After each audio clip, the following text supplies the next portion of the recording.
एक छोटे से गांव में रामू नाम का एक गरीब लड़का रहता था।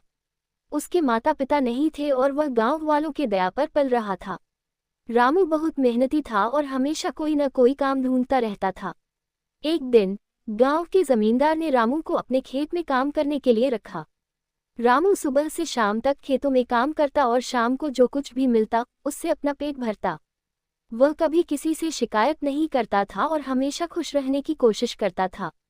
एक शाम जब रामू काम खत्म करके घर लौट रहा था तो उसे रास्ते में एक बूढ़ा आदमी मिला। बूढ़ा आदमी बहुत कमजोर और थका हुआ लग रहा था।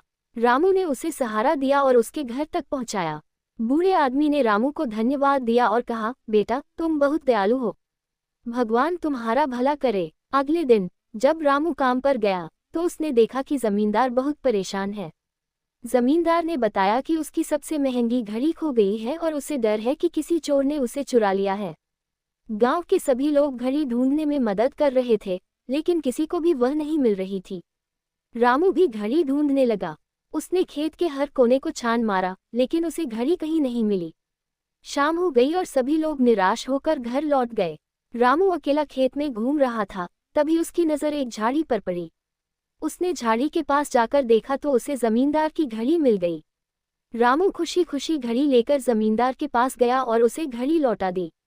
जमींदार घड़ी देखकर बहुत खुश हुआ। उसने रामू को इनाम के तौर पर बहुत सारे पैसे दिए। रामू ने उन पैसों से एक छोटा सा घर बनवाया और आराम से रहने लगा। उसने कभी भी अपनी मेहनत और ईमानदारी का साथ नहीं छोड़ा और हमेशा दूसरों की मदद करता रहा। गांव के लोग उसे बहुत सम्मान देते थे और उसकी दयालुता की हमेशा चर्चा करते थे।